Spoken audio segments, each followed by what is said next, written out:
Sudhir Darekar sir या YouTube चॅनलमध्ये आपल्या सर्वांचं सर स्वागत.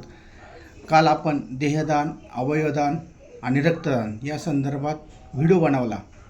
हा व्हिडिओ बघून साधारण मला 50 व्यक्तींनी फोन केला की सर आम्हालाही देहदान, अवयवदान यामध्ये सहभाग घ्यायचा आहे.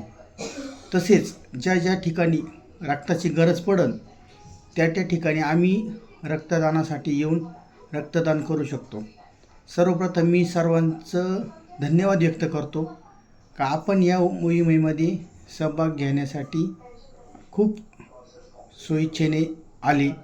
तसेच अजून काही माहिती सांगतो का देहदान आणि अवयवदान ही अशी मोहीम आहे का यामध्ये आपण काही व्यक्ती जिवंतपणे समजा किडनीची गरज आहे तर आपण आपल्या नातेवाईकांना किडनी देऊ शकतो.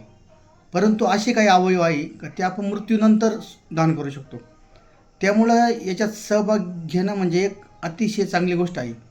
तर सरकारने काही वेगवेगळ्या प्रकारचं वेबसाईट दिलेलं आहे. तसेच आपल्या जवळच्या जिल्हा रुग्णालयामध्ये जाऊन आपण याबद्दल माहिती घेऊ शकतो.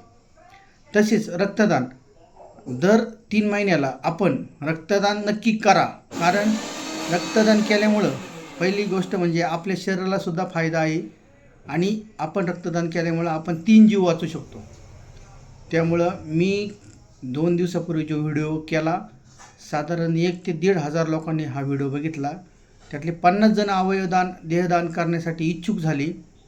त्यांनी फॉर्म भरून ठेवा आणि मरणोत्तर देहदान आणि अवयवदान आपल्याला करायचं आहे.